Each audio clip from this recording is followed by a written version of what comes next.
Good morning, everyone. The committee will come to order. It's nice to be able to welcome back to the committee Ms. Christensen, welcome. Mr. Rupert, welcome to you.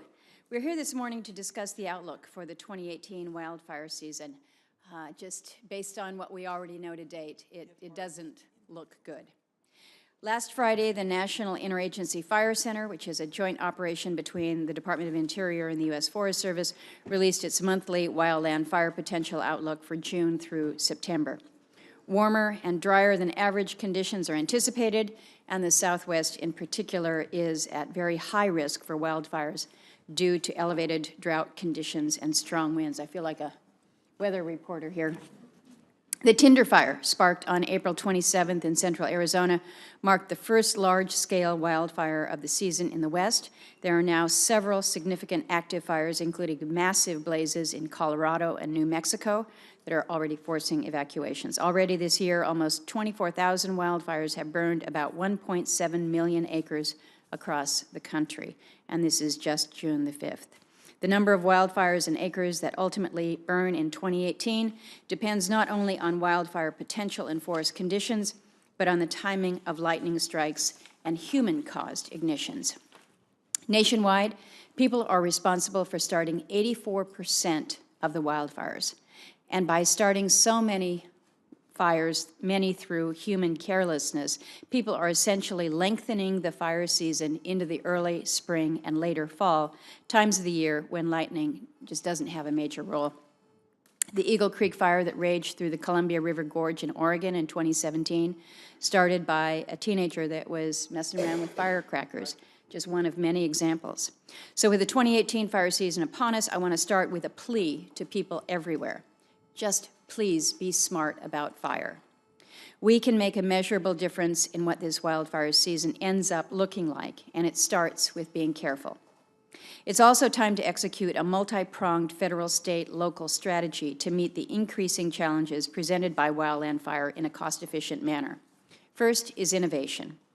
Our committee discusses innovation at length on the energy side of the policy shop, but we also have significant opportunities with respect to land and wildfire management.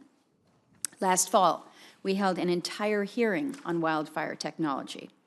I'm particularly interested in the use of unmanned aircraft systems, or drones, which are playing a greater role in wildfire management response from detecting, mapping, and even helping to contain wildfires. It's far cheaper to operate, maintain, and train personnel on drones, and it also helps reduce risks for pilots, crews, and firefighters. The Department of the Interior and the state of Alaska have been early adopters in the use of drones, and not just for wildfire. Interior is using its drones across its management functions, including to monitor the ongoing volcanic eruption in Hawaii. We can and should do more to embrace technology in land management, including in wildfire management. I know Senator Cantwell is very interested in this as well, so hopefully this will be an area where we'll be able to make some bipartisan progress. After that, we need to look for opportunities to increase efficiencies in wildland fire operations at the federal level.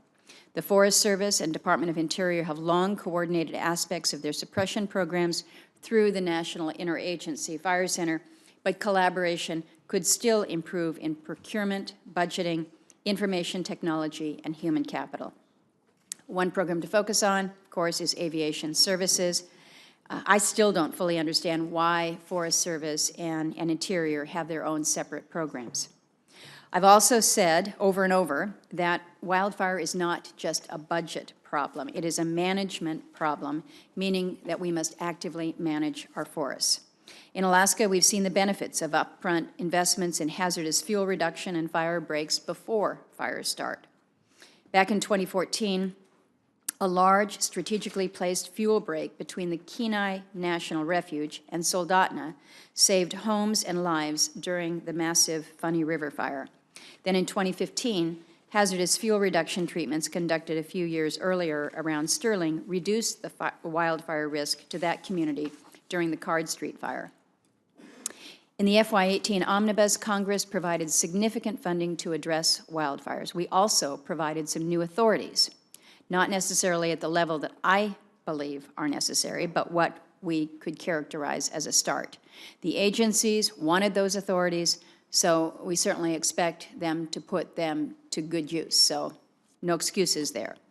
I want to end by saying that to effectively fight fires and manage the lands, you must rid your agencies of sexual harassment, bullying, and retaliation. Workplace misconduct cannot be tolerated, especially on the fire lines in the field. Focus on the mission and be professional about it, or be ready to face the consequences. So with that, again, I would like to welcome the Interim Chief of the Forest Service, Vicki Christensen, and the Director of the Office of Wildland Fire at the Department of Interior, Jeff Rupert, to the committee. I thank you both for being with us today. I look forward to our discussion this morning as we work to reduce wildfires across the country. Senator Cantwell.